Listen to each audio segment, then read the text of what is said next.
untuk mencapai satu titik pencapaian dalam hidup, sering sekali dibutuhkan koneksi, relasi, dan prestasi. Sehingga dia berada pada satu titik keberhasilan. Tetapi untuk tetap tinggal di dalam puncak keberhasilan, bahkan terus-menerus menikmatinya, koneksi, relasi, prestasi tidak cukup. Untuk itu dibutuhkan reputasi.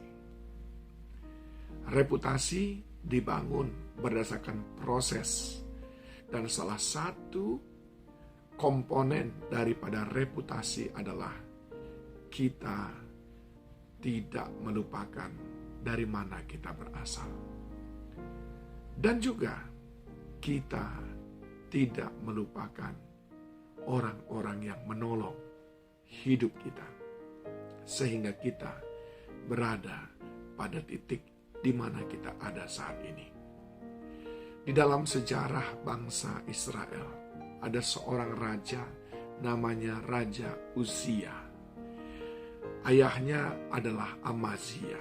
Waktu Amazia meninggal, Uzia berumur 16 tahun dan dia dinobatkan menjadi raja.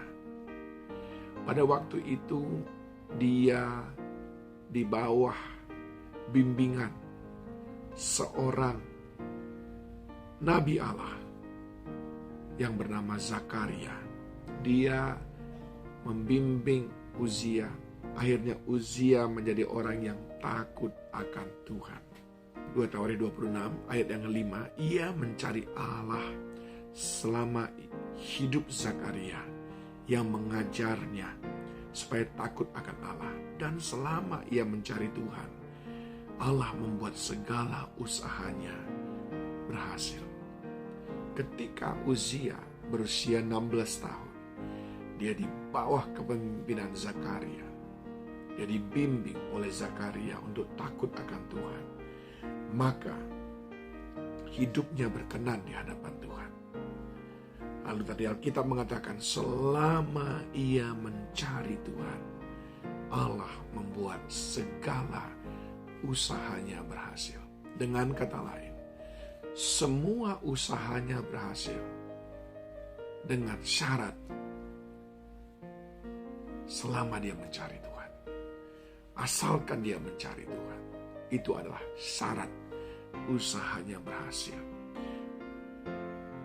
Tapi sayang saudaraku, Uzia lupa diri. Sekali lagi, lupa diri. Maka yang terjadi adalah kesombongan demi kesombongan. Bahkan Uzia menganggap dia sudah lebih kudus, lebih layak dibandingkan dengan Zakaria serta imam-imam yang lainnya. Ayat 14, Uzia memperlengkapi seluruh tentara itu dengan perisai, tembok, ketopong, baju jirah, busur, dan batu umban. Ia membuat juga di Yerusalem alat-alat perang ciptaan seorang ahli yang dapat menembakkan anak panah dan batu besar untuk ditempatkan di atas menara-menara dan penjuru-penjuru.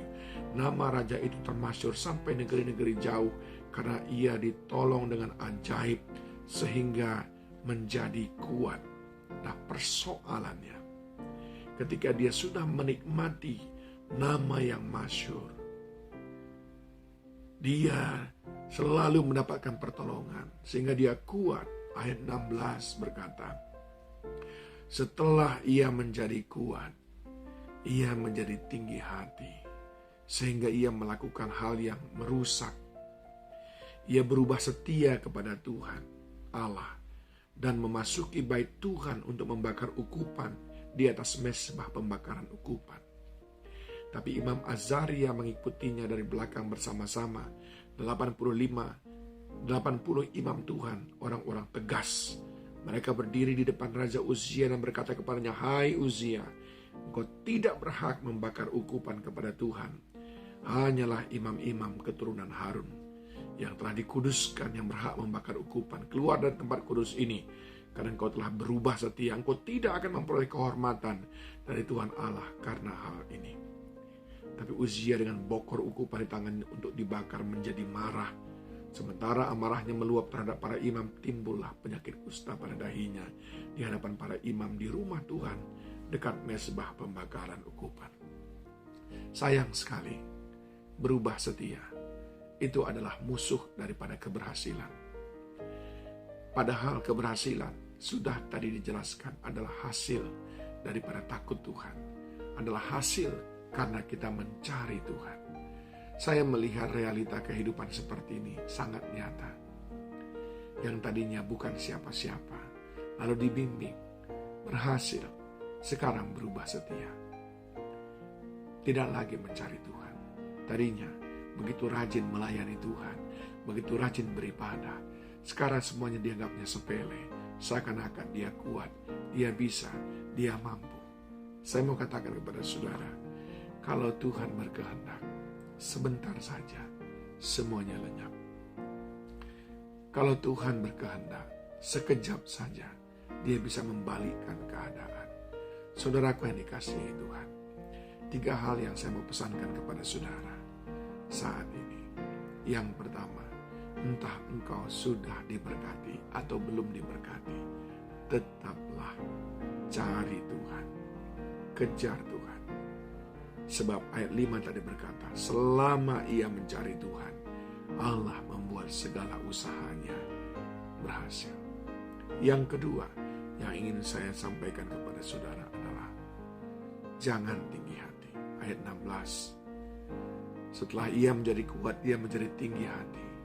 Jangan sombong, saudaraku. Tuhan sangat membenci orang yang sombong. Ekspresi kesombongan kita bisa kita lihat dari bagaimana kita menghormati orang-orang yang sudah menolong kita. Bahkan bagaimana cara kita hidup. Apakah yang ada pada kita pakai untuk memuliakan Tuhan. Dan yang ketiga, jangan berubah setia. Ayat 16 bagian B, ia berubah setia kepada Tuhan Allahnya. Jangan berubah setia. Jangan sampai ketika engkau diberkati Tuhan dengan harta benda, lalu engkau menjadikan harta benda menjadi Tuhanmu. Bukankah itu semuanya pemberian Tuhan? Tuhan berikan kepadamu bukan untuk engkau jadikan menjadi Tuhan harta benda itu, jabatan itu, posisi itu, tapi untuk alatmu memuliakan Tuhan, melayani Dia. Mari saudaraku, jangan lupa diri. Terus cari Tuhan. Terus andalkan Dia. Jangan sombong, jangan tinggi hati. Dan tetaplah setia. Tuhan Yesus menolong saudara.